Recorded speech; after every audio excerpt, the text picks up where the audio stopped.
Hey everybody, welcome to the Madhouse Podcast. I'm your host, Maddy Smith. We have an amazing episode for you today.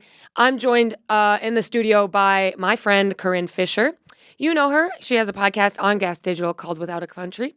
She also started the legendary Guys We Fuck podcast. She's a touring comedian, and now she's running for mayor of New York City.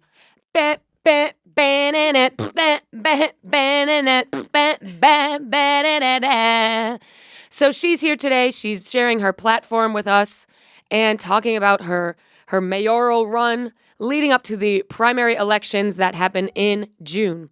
It's an invigorating conversation, so stay tuned for that in a couple minutes. Before we get started, I'm on tour. The Everything But the Ass tour is a go. So I'm coming this weekend to Washington, D.C. I'm doing 5 shows at the D.C. Improv. Next week, I'm going to Denver, Colorado. I'm doing freaking 6 shows, okay? So if you live anywhere near Denver, come out. Lots of tickets available for that one. Why am I doing 6 shows? The world may never know. But lucky for Milwaukee, I'm only doing 1 show at the Improv on March 27th, followed by 1 show in Chicago on March 28th at the Den Theater. Coming back, there should be a Hoboken date in there. I don't know why that's not on there. Hoboken, what website is this that we're looking at right now? Weird. Hoboken, I got a show there on fucking March 30th. And then I'm coming to Austin, Texas, doing 4 shows at the Creek and the Cave. All shows are at maddysmithcomedy.com. Later in April, coming to Raleigh, April. Why can't I fucking speak today? April 11th to 12th. Bring it back up. At the Improv. And then later in the year, we're coming to Tulsa, Albuquerque, Fort Collins, and that's at maddysmithcomedy.com. So come out to those.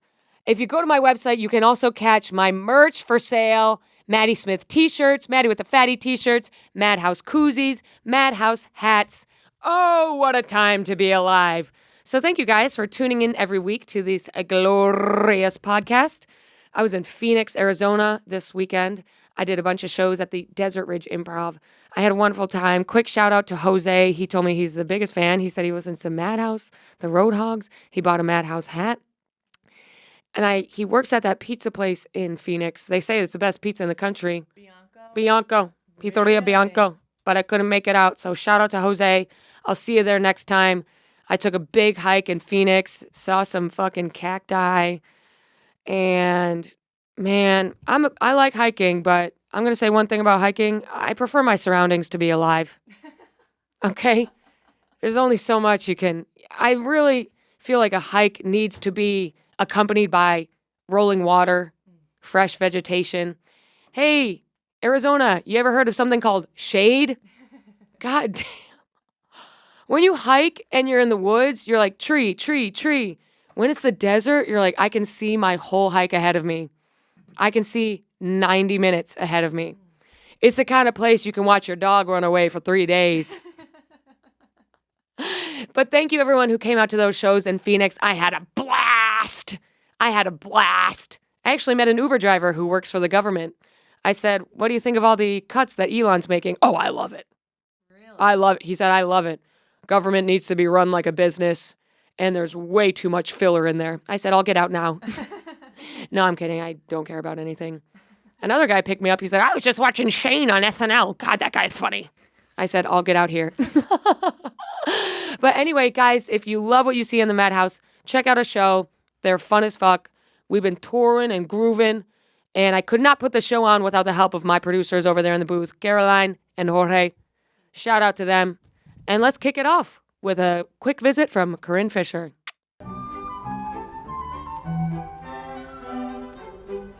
Hi, I'm Corinne Fisher. I'm a New Yorker, and I'm pissed. That's why I'm running for mayor. It's time to let the corrupt politicians destroying our city know we aren't doing this anymore. I moved to New York City when I was 17 to follow my dream of becoming an artist. I bet on myself and I won. Now, I want all New Yorkers to be winning. No matter what direction America is moving in, New York City will keep moving forward. I hope you'll join us.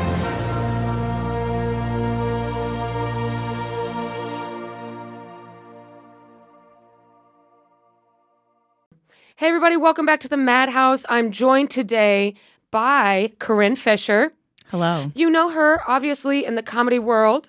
She has a classic podcast called Guys We Fucked, another podcast here at Gas Digital called Without a Country, but newly campaigning to be the mayor of New York City. Thank you, Corinne, for being here. That was beautiful. Oh my God, I was so nervous. You did an excellent job.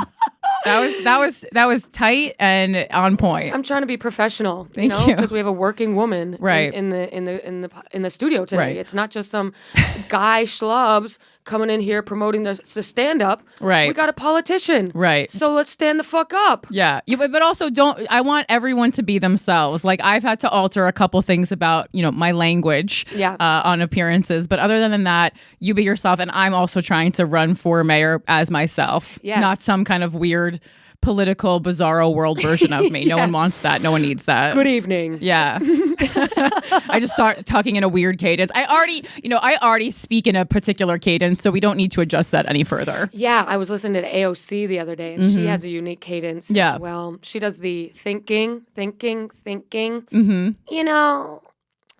That was very sexy, Maddy. Yeah, she has kind of a sexy voice. I love AOC. I think she's great, and I think she's part of the inspiration for why I decided to run. Yeah, just so- people kind of think that you have to have a background in politics to run for government.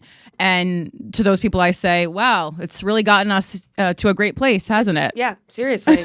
So tell us about your reasoning for running. Yeah, I mean, I vowed to run for public office on an Instagram story if Donald Trump won the election. And that was a big game that I talked, right? Yeah. Liberals love to make big threats. Yes, they do. When things don't go their way. I'm leaving the country, whatever. And I said, I don't want to be one of those liberals. I want to be a liberal, and I usually refer to myself these days as a liberal gone rogue, but I want to be a leftist who does what she says and doesn't just cry and take a bath and say, I need to engage in self-care. I'm a cis white woman. Things are seriously going fine. Right. And so I think it is my responsibility to advocate for people who things aren't going fine for. And so I was like, I guess I got to make good on this promise once Donald Trump won. And I looked into the different seats that were available. I wasn't trying to bully out an incumbent who I thought was doing a good job. This is not some quest for power. And then I looked around and I said, well, here's a role where someone is not doing a good job. Mayor of New York City. Yeah. I love it here. I've lived here for over 20 years. New York City historically is open-minded with a quirkier candidate for the mayoral race. And I talked to my team from the entertainment business, and they were like, honestly, that's not a terrible idea. Nice. Which from having agents and managers, you probably know is actually quite good feedback. Yeah, Normally seriously. when I call them with something, they're like, get off the phone right now. This is a bad idea. You call your agent and manager, hey, I think I'll start a show just for Instagram Reels. Right. Fuck that. Yeah, I think I'm going to run for mayor. Oh, that's great. Yeah. That's great. I was stunned by how positively that was received. Yeah. And it was right after Christina, my comedy partner, and I had just done the Daily Show. We did an election special where we went to a Donald Trump rally in Latrobe, Pennsylvania. And that was received very well. And it was also, I love talking to people, and I have no problem talking to people whose views don't align with mine. I think it's necessary. And if a stand-up comedian who travels the country and the world talking to people with all different mindsets can't talk to another political party, well, then I'm not very much of a stand-up comedian, am I? True that. Yeah. Yeah. So when Donald Trump got elected, were you like, oh, fuck? I was, it's not that I was surprised that he won. I knew it was very much in the realm of possibility, but I was like, wow, I do have to make good on this promise. And I also thought it would be, I thought we would have a couple days where everyone was counting ballots, but it came fast It was and fast. hard. Yeah. Yeah. Every election party, no one even got into the dip. No one even got into the dip. If you had a 7-layer dip, you barely grazed level 1. One layer. Yeah. Just the sour cream. Yeah. Yeah. Okay. So then you said, I'm going to run for mayor. Yeah. And then what's that? Like, how do you put your hat in the ring? What's that process like? I mean, that's great. I mean, I've heard other candidates for other seats say this, but truly, you just Google how do I run for mayor in New York City, or insert whatever office you're interested in running for there. That really is the first step. Most cities, and New York is actually really good about this, have it broken down on their government website. The first steps you need to take. In New York City's case, the first step is setting up a committee bank account and doing a lot of things through the campaign finance board. Okay. So there was like month and a half where I was doing things behind the scene before I even announced, getting together, a small team, getting together like a consultants and some media strategists. And then we've been expanding since then. But it's really like opening a bank account, naming your committee. Mine is Corinne Fisher for mayor, filling out a ton of financial paperwork. Like the government most likely will need to know every single cent you spent in the previous year. Okay. And that's for compliance to make sure, like Eric Adams, I'm not business expensing Turkish vacations. Right, yeah. And and then you move forward for there and you decide what your platform's going to be, and how you want to introduce yourself to the world. In my case, it was different because I had already been introduced to the world, but how did I want to introduce myself to the world in a political manner? Yeah, so you've been introduced in a variety of ways. Sure, yes. Stand-up, podcasting, Yeah. Skankfest, Guest Digital, all sorts of crap. All sorts of ways. And were you like, oh, I'm a little nervous to run for office. What if people, it's already hard being a woman in comedy. Sure. So what if people are like, oh, who's this slut? I wasn't, I'm 39, so the concern about being called a slut does go away a little bit as you age. Yeah. And also it's just been, I've been doing a sexuality and women's issues podcast for so long that doesn't bother me at all. I think going into it, I knew, or I expected the male comedians to make fun of me, and and they did. Yeah. They do. People have spent hours on their podcast making fun of me. Really? And like that, again, not surprised, I guess a little disappointed, and not because we're friends or whatever. I don't, who cares? But I think it's because I really feel like if you're 45, 50 years old, stand-up comedian making fun of me for trying something new, that's on you. That reveals your insecurity, your lack of imagination, the fact that you can't see more for yourself. Yeah. I think it's kind of sad. I was going to say it's sad. also archaic, Yeah. We live in a different world now. If you had asked me 10 years ago as a stand-up comedian, could I run for mayor? I would say absolutely not.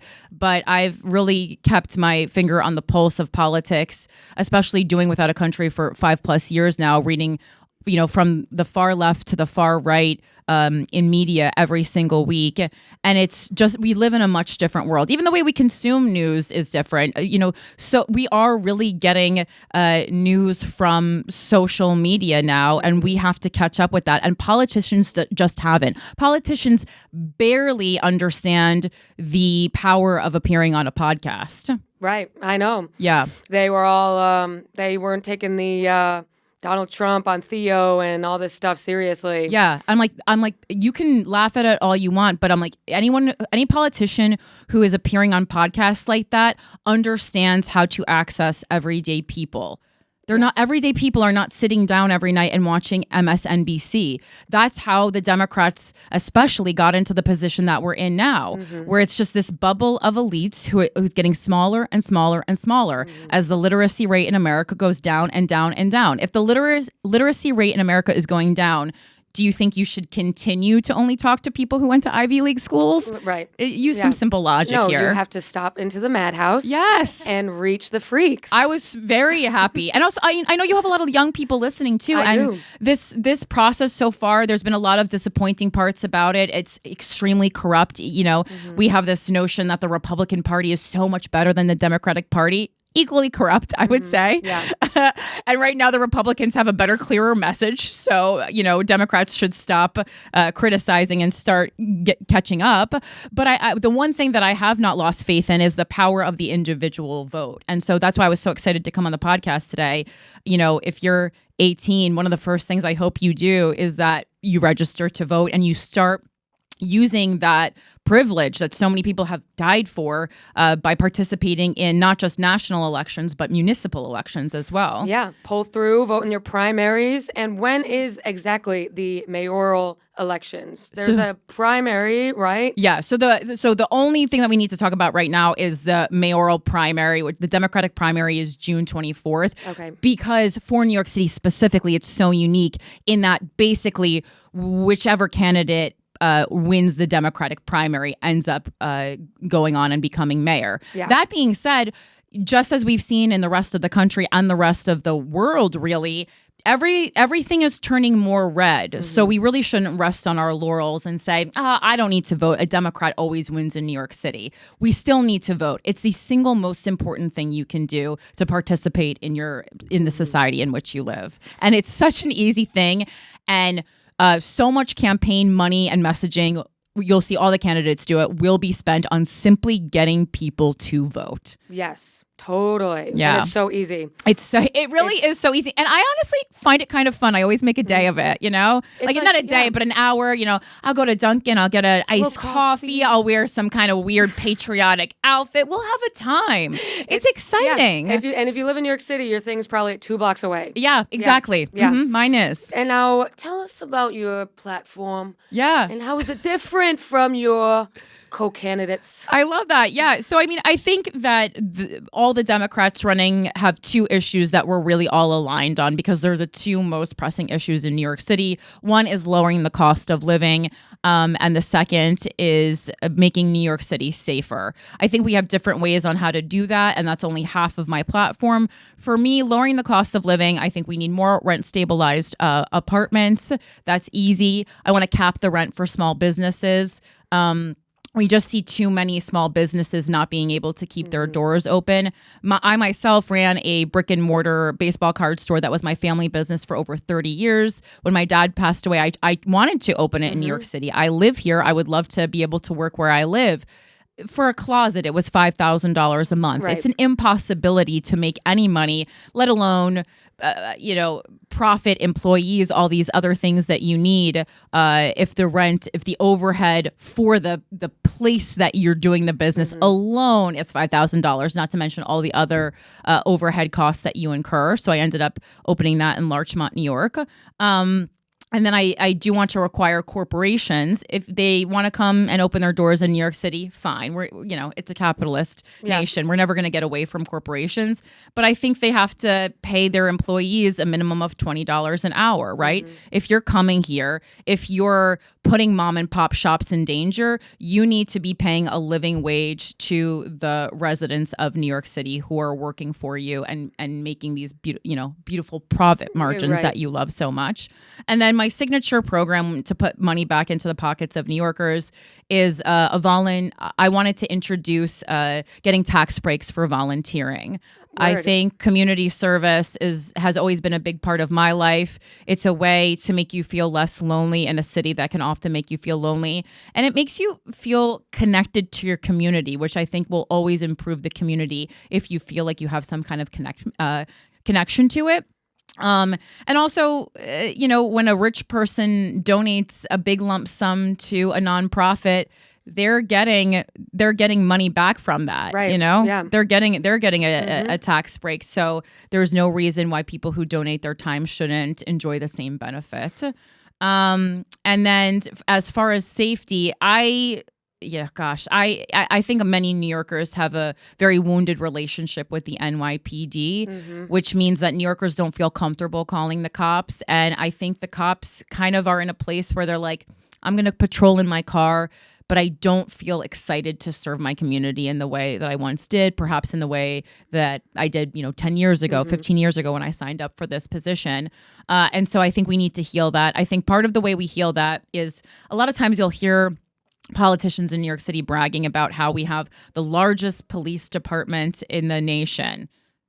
Okay. That's not like a good thing. Are they doing a good job? Yeah. I think so many times we see police officers in groups of two, and that's for their own safety, playing Candy Crush in the subway. Literally. And we get angry. Yeah. And we say, this is what our tax dollars are going towards. Yeah. It's unacceptable. But I also think that, when I see the ads on the subway that the salary for a rookie cop starts at $55,000. I go, I wouldn't sign up to risk my life for $55,000 in New York City. No way. That's not a fair ask. Right. So I think we have to be fair in the tools that we give the NYPD with, the pay equaling the amount that they're putting on the line. And you can have less police officers, but the ones that you do have on the ground are doing an excellent job. And I also think that we absolutely need to require mandatory periodic mental health checks for the NYPD. Oh, It's yeah. a strenuous job, of course. There's been so many times when they've tried to do this and there's a lot of stigma surrounding it. But if you make it mandatory, it's just a part of what you do as an officer. Everyone's doing it. If you sign up or if you say, oh, I got to do my mental health check appointment right now, everyone's not going to look at you like something's going wrong or like you're crazy, because it's just a part of the experience of being a police officer. You need that support. They did it in The Departed. Yeah, exactly. You know what? Yeah. If they did it in The Departed, they can do it in New York And City. he ended up fucking her. So And then really just tackling the mental health crisis that we see going on with our homeless population. There's over 100,000 homeless New Yorkers, and they need to be able to, as well as residents of New York City, need to be able to contact not just an EMT, a firefighter, or a police officer 24/7, but also a mental health advocate. When you enroll in the NYPD, you're not signing up to be a mental health advocate. And so we see cops doing a really bad job with de-escalation, because it's not technically part of their job. I mean, de-escalating in a way should be, but not from a mental health crisis. Yeah. They don't have the tools, and then we go, you're handling this badly. Well, that's not exactly what they have been trained to do. right. And then the other two parts of my platform are really focused on artists. As an artist, What up? yeah, I mean, I think art gives so much money back to the New York City economy. It's one of the biggest fuels for our economy. So whether or not you are an artist, you should be excited about artists living and working here. We're losing a lot of artists to cities where the cost of living is lower. So we have a small audition-based affordable housing program here for artists. I really want to expand that, right? Yeah. Let's have the best artists in the world earn their spot in New York City. Yeah, let's go. And I also want to make it more accessible for people to enjoy art here, right? It should not be gatekept for the rich. I want lots of low-income accessibility for families to enjoy the art in the city that they live. If you spend all your life in Brooklyn or Queens, it should not be weird to come to Manhattan and see a Broadway show. That should be part of your life, and you should be able to afford that. Yeah, I agree. I looked up tickets to the ballet. Too expensive for me. Yeah. Yeah. The prices for theater and ballet and concerts has become astronomical. Yeah. And it's just creating a caste system, this unspoken caste system, but a caste system nonetheless that doesn't need to exist in America, and certainly not in New York City. And then the last is public schools. I'm the daughter of a public school teacher, and I'm really excited because the mayor of New York City has a lot of control over the curriculum and how teachers are treated. We have the most segregated school system in the nation in New York City. And I think that every community can thrive, but not if they don't have teachers going into those communities who are really up to the task of giving kids an equitable education. So I want to pay teachers more to go to underperforming schools. It's really simple. If your job is harder, if your job is more difficult, you should get paid more to do it. If we offer every teacher the same salary and you can have a real easy day or a more challenging day, who's going to pick the challenging day? Right. Yeah. But it's going to make a big impact. And so we need to send those amazing teachers to those underperforming schools and get it so that every New York City student is graduating with the tools they need to compete in a real world. That includes a curriculum with critical thinking as a part of it and media literacy as a part of it. That sounds great. Thank you. That sounds like a very, very broad but also lasered in platform. Right? Yeah. Well, Yeah. people can only kind of grasp 3 to 4 platform issues. So that's what you're told to hone in on. But I think those are things that, for the most part, I hope we can all agree on. Those are all good things. Everyone wants their, and it's like post-COVID, you still see empty storefronts. Yeah. You still have buildings with empty apartments because no one wants to have someone in there with an affordable rent. Yeah. So what's the deal like with, how do you see like New York City still kind of advancing post-COVID and everything that happened then? Yeah, I mean, post-COVID, everyone says that the cost of everything has gone up. That's a constant problem we have. A lot of people are saying because, there's a shortage of materials. I don't know how often we can say that. New York City is the city that was third most affected by inflation that's currently going on now. So it's really inflation that is the problem. The number one contributor to inflation is really private sector labor, but those are people who are fighting for their labor to be paid an honest, for an honest day's work, a living wage. And so when you think about it, you're like, okay, well, the reason things are more expensive is because people are getting paid fairly. That's not a problem. That's actually a really good thing, but we all need to be being paid fairly, whether or not the company that we work for has been able to unionize. So I think that's something to concentrate on, and why I introduced corporations needing to pay $20 an hour.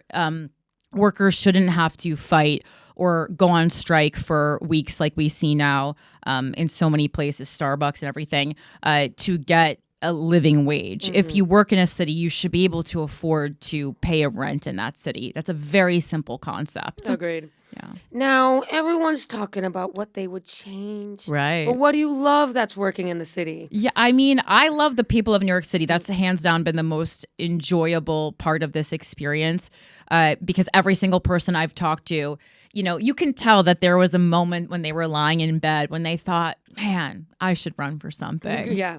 I should run for Congress or mayor or city council or whatever it is. So I love the drive that New Yorkers have, and I don't think that anything will ever take away that the drive that New Yorkers have.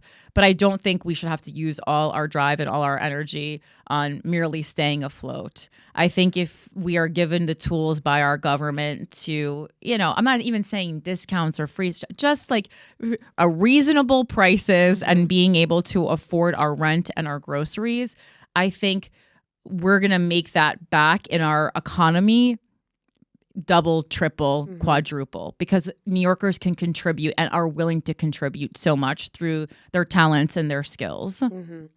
Does it make you nervous that like the idea of being the mayor, it feels like a cursed position? Absolutely. Everyone starts strong and then like tuck de Blasio, Puck Air Mayor, Bloomberg and his soda tax. Yeah. Oh my God, I was just talking about that.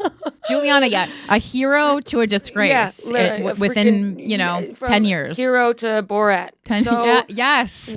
Does that make you nervous thinking about that? It doesn't make me nervous because I think it's to be expected. Unfortunately, it's very hard people are fickle. That's one of the first things someone behind the scenes said to me in the initial meetings when I decided to run.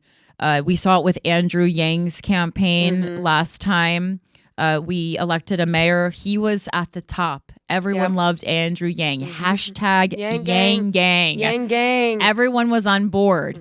And then it was basically too small in the larger scale of things, too small social media missteps that derailed his entire campaign. He came in like fourth place or something. I don't know. I mean, I don't know if the Stand Comedy Club was involved. I thought there was a video of him at the Stand or something.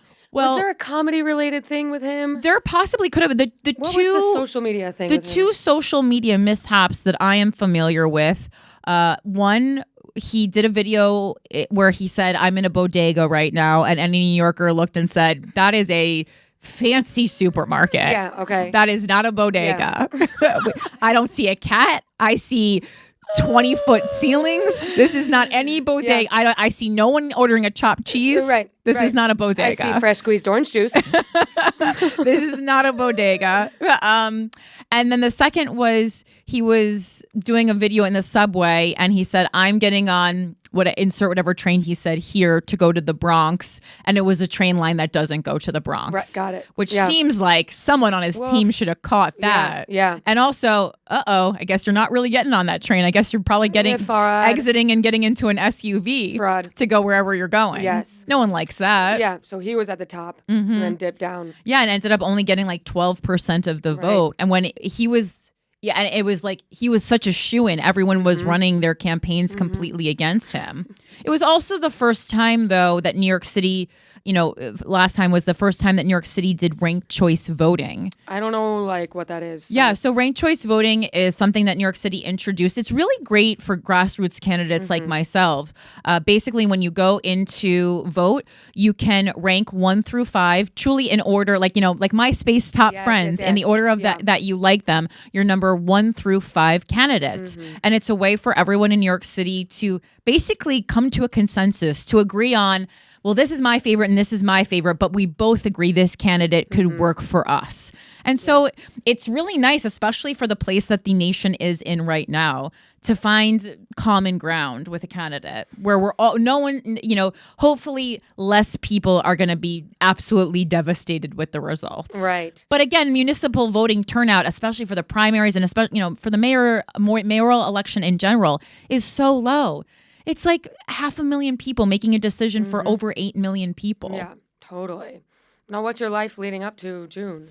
I mean, no, I haven't slept in 2 months. I was up until 4 o'clock in the morning putting together my video message for voters for the campaign finance board. There's so many ways that voters will attempt to access you over the next, several months. So it's going and speaking to nonprofits or special interest groups or people who are active voters. And then also I'm in petitioning right now, which I don't know if you know this, but for mayor specifically, every office has to do this. But for mayor, you have to go out and acquire 3,750 in-print signatures in person from New Yorkers who are registered Democrats. And what it is it's not a vote for me. It's not an endorsement of me. It's just saying you think that I have earned the opportunity to be on the ballot and then let the people decide.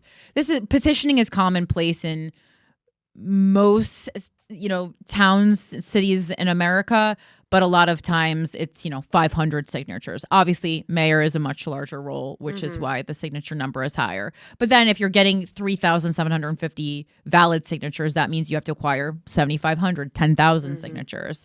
It's a Herculean task for sure.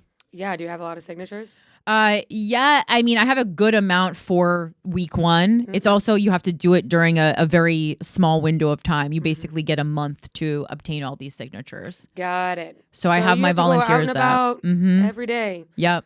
Bruh. Yeah. That's and I have fucked. a team. I have a staff who are, heading this operation. And it's hard because, I should be really concentrating on other things. I can't personally obtain that many signatures myself. You don't want any instance where people feel that they were pressured into it. So it's best to have volunteers kind of go out and get those for you. Yeah. But again, I am just not someone, if something isn't getting done fast enough or good enough, like I am not above, let's go out. Yeah. Let's stand in Union Square. Let's do whatever we need to do to get this done. That's what being a grassroots candidate is about. A lot of these other candidates have millions of dollars and they can just pay a firm $100,000 and then go to sleep and this gets done for them. But to me, it's like, so many of these parts of this election are pay to play. And it's like, well, we wonder why our government focuses on the needs of millionaires and billionaires. Yeah, totally. Do you say yourself staying in politics with whatever happens? No. Word. I would love to be mayor. I say I would love to do 8 years. Yeah.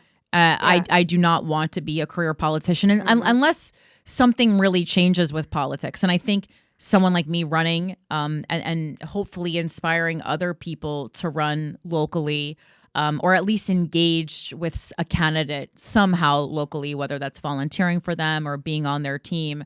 If we see a major enough shift where it is not this quest for power, it is not just shaking hands with people who have money. I have no interest in living my life that way, but I think what I'm trying to prove with this campaign is that there are other ways to give, there are possibilities where the power goes back to the people, but the people need to engage with me. And I think that's hard. We all feel exhausted and we feel like our votes and our choices and our opinions on how we want our communities run don't matter, but they really do. Yeah.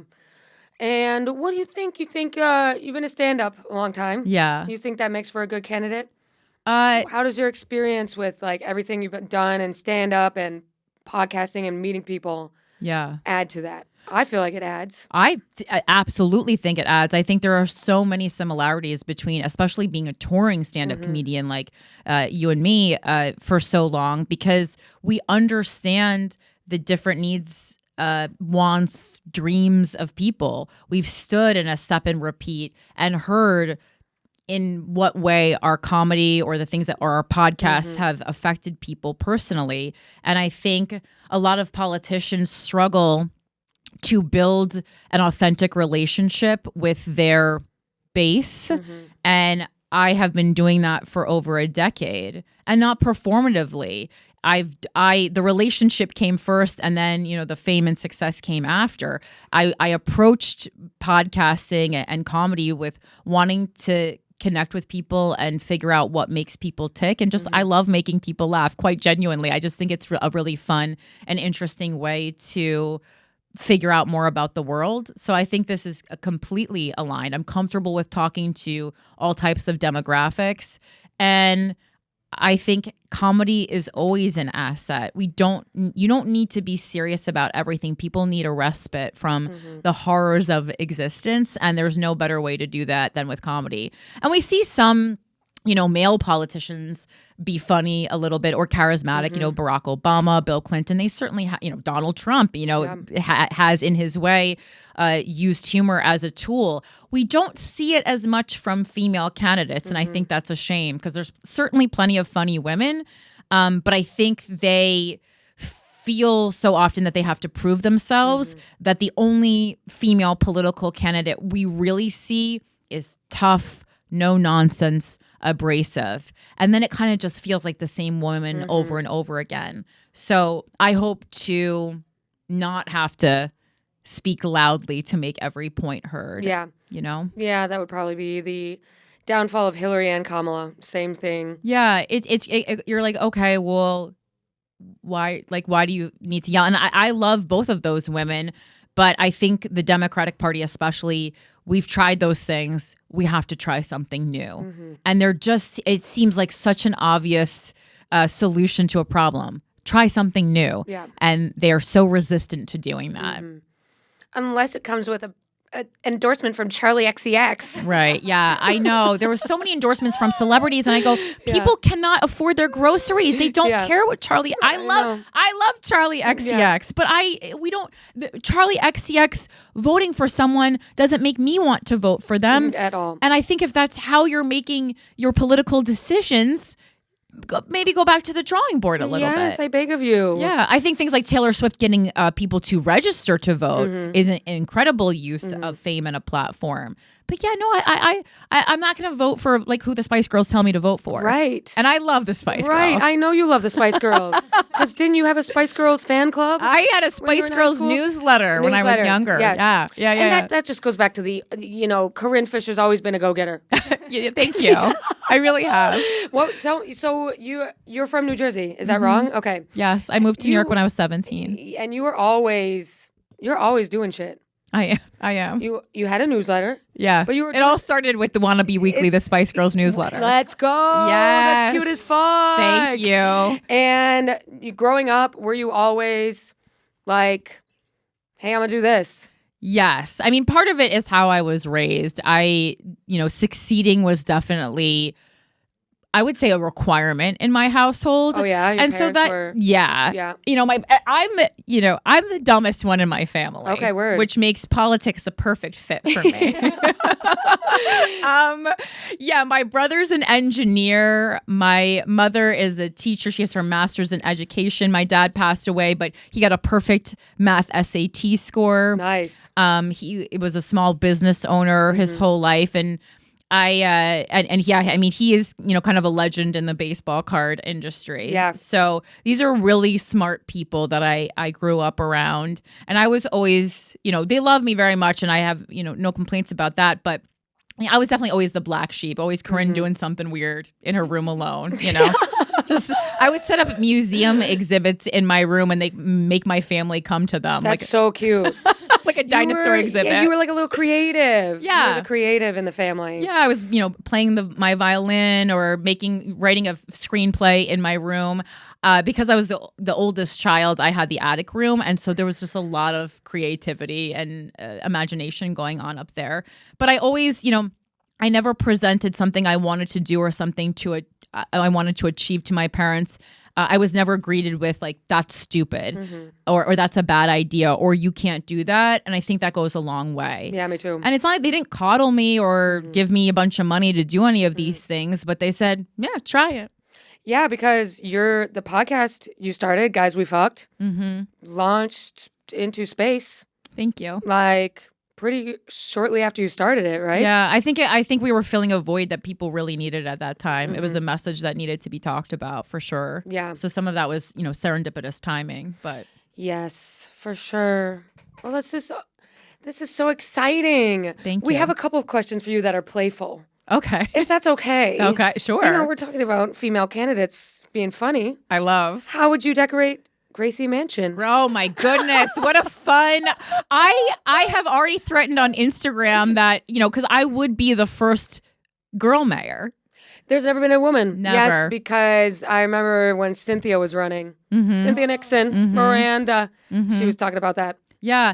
And I don't want to make that a major part of my platform because, again, I think that has been the downfall of the Democratic Party time and time again by making it this, these identity politics. Yeah. But I've certainly thrilling and kind of disappointing, there should be one. Like, as a forward-thinking city as New York City is, I didn't even consider that when I started running. I literally Googled, I was like, oh, who was the first female mayor? Right. Because I just must have Had forgotten. to be someone. Right. And then Google's like, no, that never happened. Right. And then I go, I see.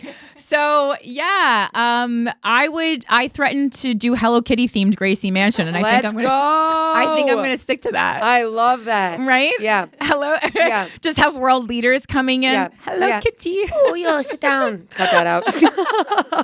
That was Maddy, comedian. That was me. Audio shout out. That was me being inappropriate. Yeah. Corinne, what are we gonna do about Staten Island? What are we going to do about Staten Island? Do we keep it? Do we get rid of it? I do think we should keep, I think we have to keep it. Classic political answer. Yeah. Well, Impractical Jokers is one of my all-time favorite shows. And without Staten Island, that would not exist. We wouldn't have it. Pete Davidson. So I think it's more like, sure, there's some negatives, but I think let's look at the net positives. And it's, for me, the amount of hours I've spent laughing at Impractical Jokers. That is true. Yeah. I've been on that fucking ferry. Yeah. And it is beautiful. My announcement video, we shot a piece of it in all of the 5 boroughs. We wanted to make it a 5-borough announcement video. And so in one day, my team and I, we traveled to all 5 boroughs. Number one, really magical thing to do. If you ever have the time to go to all 5 boroughs in one day, highly recommend. I think before that I had done, because of comedy, doing like 5 comedy shows in one night, I had been to like 3 in one night. It's not uncommon for me to do Queens, Brooklyn, Manhattan in a night. Yeah. But yeah, it was beautiful. And there's also, Staten Island has its own 9/11 memorial, which we don't talk about, but it's a really beautiful piece called Postcards. And I think there's a lot of things that Staten Island has to offer. Obviously, it's the borough with the least amount of registered Democrats. But whenever that happens, I think instead of being angry, we should say, why do the people who live in that area feel that way? Why do they feel that Republicans can meet their needs better than Democrats? Yeah, what do you think about all the people who voted for Trump in the past election in Brooklyn and stuff? I think I actually feel like empathy or I don't want to say sympathy, that feels so like elite, but like I think they wanted change, right? And so Kamala was a lot more of a traditional candidate, someone we've seen the likes of before. And Trump just feels different because he is different. I personally think it's a negative different, but he is different.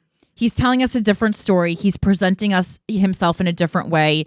And he's most importantly talking to people at their level. He's not using political jargon. He's not spending a lot of time in the minutia of policy that everyday people don't understand. He's saying, we're going to do this, we're going to do that, and I'm going to do it quickly. And that's what people want, because I don't think people fully understand how long it takes to get things done. And so he's doing things quickly, but he's doing them sloppily as well. But I think that's the key. I think Trump's reelection is telling us people need something different than what they're being served. And so I think that's the Democratic Party's responsibility to respond to that need. The people have told us now twice, quite clearly, they want something different. We keep serving them the same thing. If we keep losing, now it's on us. You know, and I we can talk about like, racism and misogyny and all these things. And I think all that is true. And I think it's, concerning. But I also think that having this activist mentality that so many liberals expect everyday people to have is also a privilege, that you just don't have time to engage with your society further if you can't afford to take care of your family. Basically, if you cannot go past that step, there are no other steps that we can expect you to take. Agreed. Do you think I think it's way different what's actually happening than what we see on the internet. What do you mean? It's very overblown on the internet. Oh, well, everything's overblown on the internet. I think that's also why, people who live online were so surprised that Donald Trump won the election. It's like, well, do you follow anyone who doesn't have the same exact viewpoint as you? Yeah. And that's what I've been trying to do for the past 5 years with my Without a Country podcast. Get people out of that bubble and really let them know, if you want things to change, if you're pulling your hair out and unable to sleep the way so many liberals say that they are, right?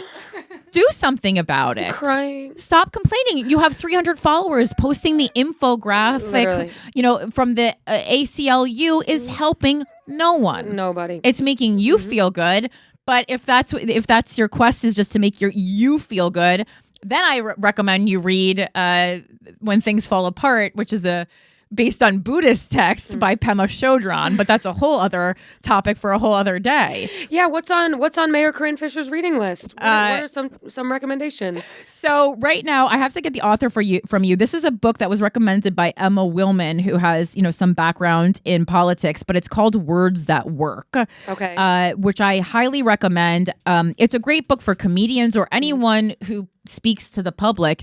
It's not what you say, it's what people hear, and it's how you make people feel. And I think that's a really important thing to remember if you want to run for office. So it's called Words That Work. It's not what you say, it's what people hear, by Dr. Frank Luntz. And, a lot of this is, based on elections that he's observed or worked on.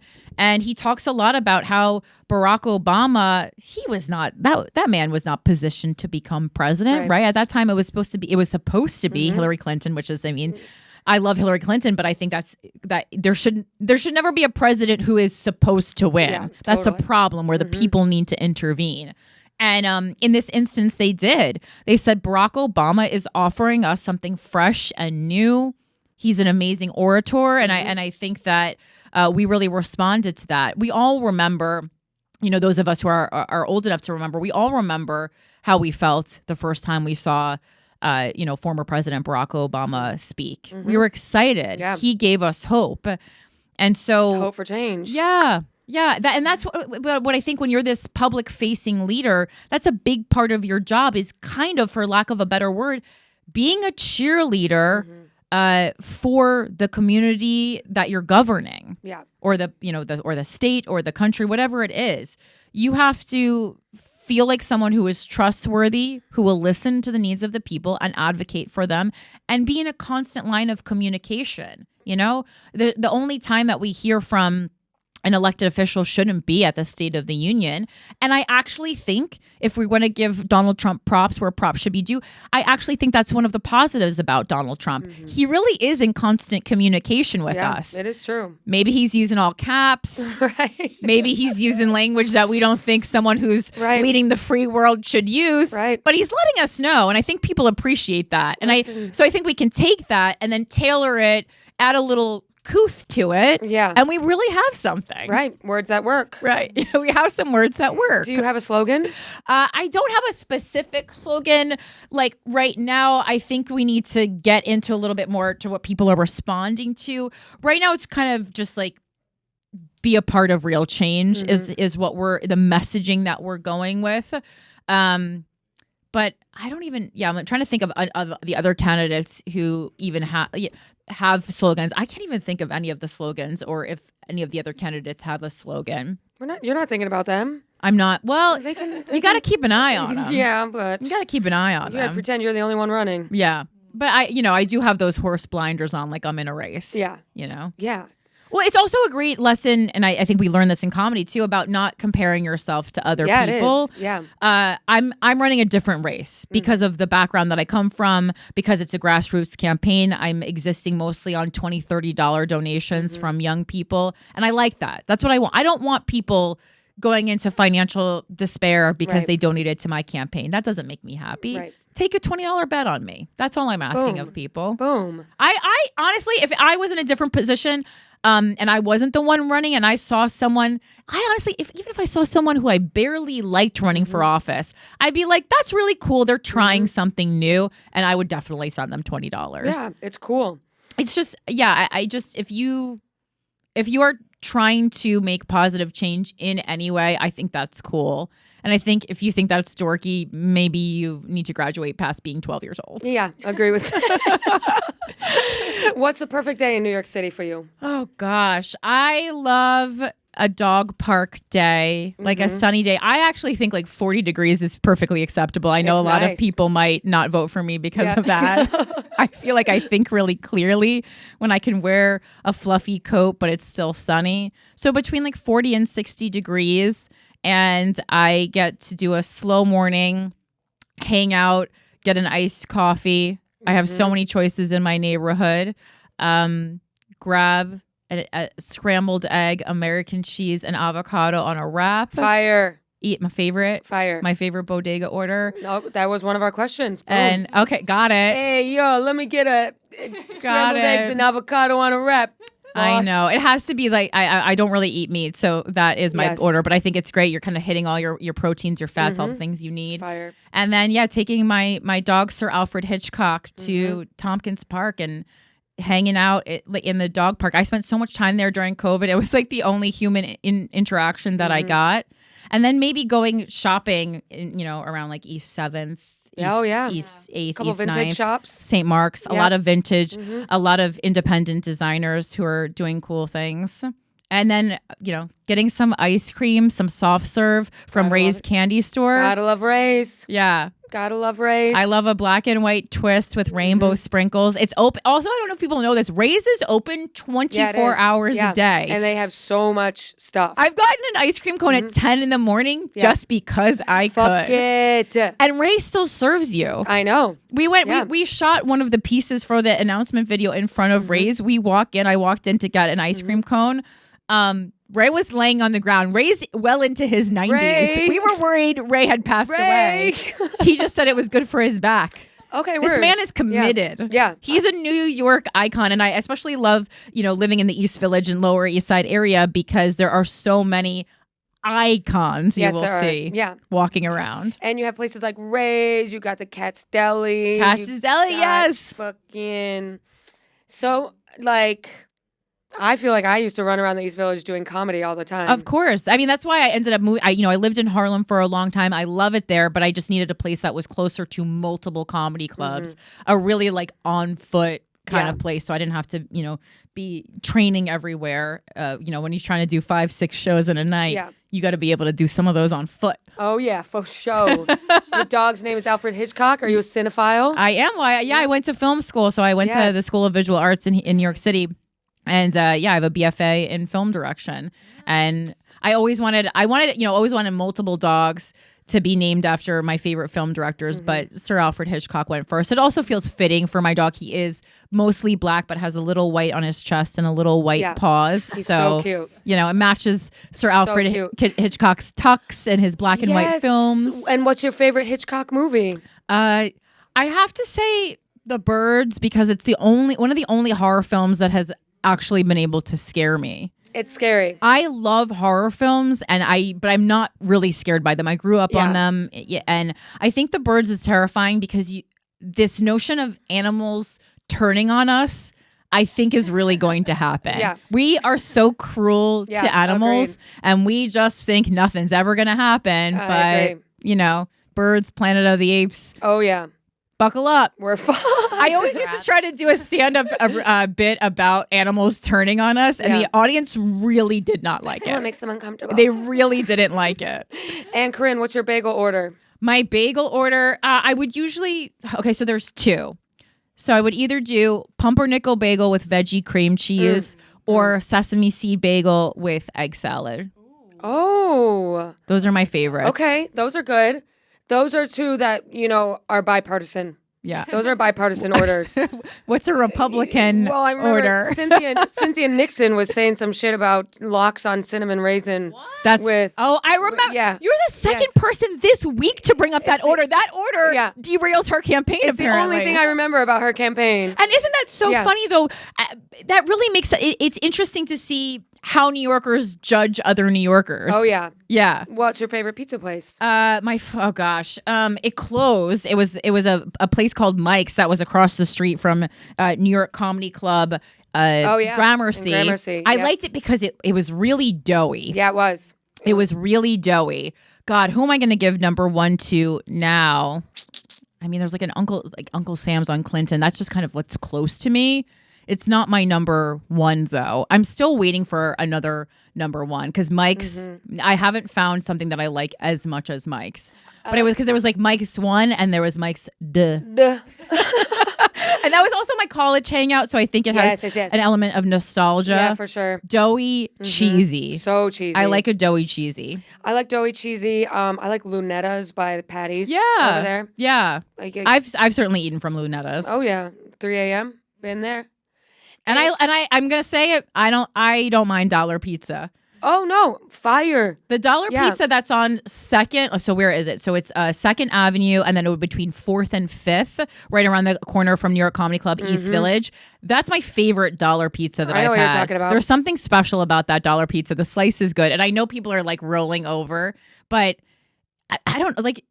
You can, when it's $1, you can be like, well, this is not even my dinner. This is an appetizer. Oh yeah. The amount of times I've eaten dollar pizza as an appetizer to a bodega salad or whatever I'm going to eat later. That's it. When I first moved to New York, I was doing open mics, and I remember I went to bed and I counted the dollar slices. I had 9 that day. Are you serious? Good for you. Yeah. I used to say body by dollar pizza. Yeah, exactly.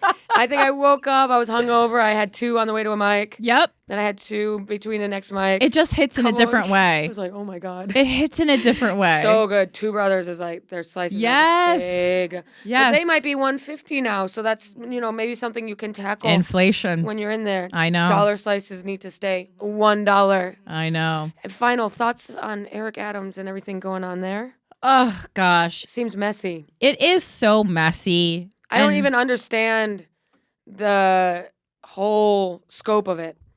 I mean, it's, it's just people get into a position of power.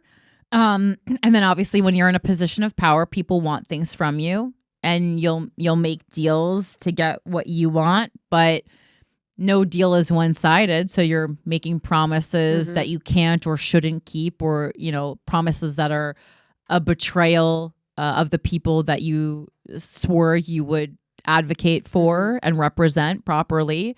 And I think that can really quickly snowball. And that's what we saw with Eric Adams. I mean, there's excerpts from, is it his, I don't know if it was an actual biography on his life or like an article that was biographical, but it seems like he's someone who for a very long time has been on a quest for power. And I think we see that a lot.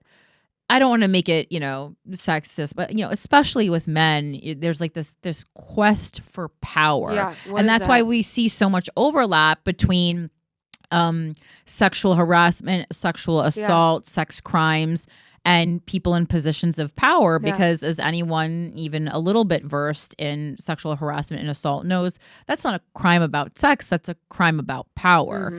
And so once you have all the political power that you want, the thirst for power doesn't go away, and you look for other places to take it.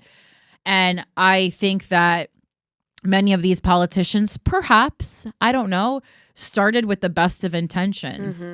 And then were really quickly lured away from that. So I think you need someone who, like myself, I don't need favors from these people. I have a whole career that I built for myself that exists outside of politics. I don't owe anyone favors at City Hall. Either I become mayor or I go back to another life. I don't need a job at City Hall. I don't need to be kind to these people because I want something from them. I can fight hard. Yeah. And I mean, worse than Eric Adams right now, I think, is Andrew Cuomo, who just last weekend welcome back, race. Motherfucker. Right? You go, that guy's still around? Literally. That guy's still around? Literally. Yeah. And we just need to keep recycling. Well, I don't think we need to keep recycling the same politicians over and over again. He's a Nepo baby. I know. His whole family's in politics. Yep. His fucking dad has bridges and exits named after him. Yeah. He's no different than Justin Trudeau. And he's known to be vindictive and retaliatory. So a lot of people are hard to fight him on the level that he needs to be fought on. And I simply don't have that issue. I have, people are like, oh, no, you must be worried now that Cuomo's entered the race. First of all, I did my research. I knew the whole time Cuomo would be entering. Right. It was an open secret among New York politics. So I knew that was happening. I was not surprised by this. I, in fact, was waiting for it. Right. I was salivating. I can't wait to fight Andrew Cuomo. You need a villain. Yes. I'm not trying to take down people who are like, have ideas that I don't think are great ideas, but I don't think are bad people. That's not exciting. Right. I want to take down the real villain here. That's right. And that's Andrew Cuomo, number one. Number two, Eric Adams. He is a fucking villain. Yeah. Eric Adams has also lost power, right? And I think, that's why Andrew Cuomo knew it was his time to pounce. They share a lot of the same voting pool. Agreed. Yeah. And they both have the same. I mean, there's so much footage of Eric Adams speaking to constituents or his colleagues and saying, "I'm mayor." What? Who says I'm mayor in the middle of a sentence? Literally. I'm mayor. Don't speak to me that way. I'm mayor. Yeah. Thank you. We forget that Thank you. a mayor is a public servant. Yeah. The mayor works for us. We don't work for the mayor. Right. Who's going in your cabinet? Well, we'll have to. I don't want to make any announcements yet. Understood. You bringing any of us with you? It's what can you bring to the table? I think you need fresh voices and people with new ideas. We're so concerned with people who have political backgrounds, and I think we really should be electing people to our government who know how to properly interact with and advocate for people. Because having a background in politics has not been working.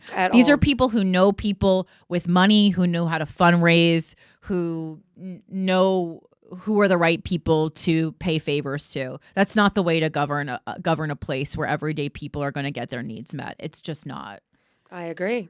Thank you. Corinne, thank you so much for coming in. Thank you. Any final words as we end the podcast and also send you off into your campaign? Yeah, absolutely. I mean, I wouldn't be a proper mayoral candidate if I didn't ask your listeners for money. And I truly mean it. This is a grassroots campaign.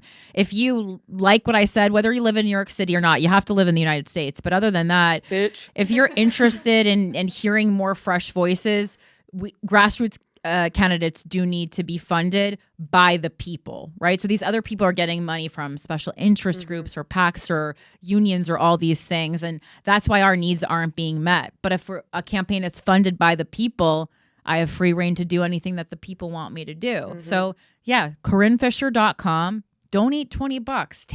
Take a gamble on me. It's fun. It's exciting. If I win, you're a part of that too. That's right. That's super exciting. And then just register to vote wherever you live and partake in not just national elections. You know, don't wait until it's time to vote for president. Vote for municipal politicians. It's really important, and it feeds directly into who becomes our national leaders. Yes, it does. It's an exciting time to be a young person, and I think you have. It can often feel scary, but I think it's exciting, and you have so much power, and there's so many incredible young voices. Use your voice, and you have this amazing tool in social media that many of us didn't have growing up, where you can engage in politics in a way like never before. Just be careful about what you're reading and understand that misinformation is circulating. So make sure to find something in at least 2 sources before you believe it to be true. Yeah, use some critical thinking, do your research. And is it Philanthropy Gal or is it now a different handle? So yeah, I mean, I still have Philanthropy Gal on Instagram and all social media, but if you want to specifically follow my campaign, it's at Corinne Fisher for Mayor, all spelled out on Instagram. Yeah, and I would love you to everyone who's listening to be a part of it in some way, or be a part in your, of your local politics. It's really important. And don't get exhausted by this. They more than anything, they want you to think that your vote doesn't matter so that you don't vote. It's true. So vote just to stick it to them. Yeah, bitch. Well, Corinne, thanks for being here. I had a great time. Thank you. Thank you for such thoughtful questions. I really appreciate it. Of course. And we'll see you guys next week on the Madhouse.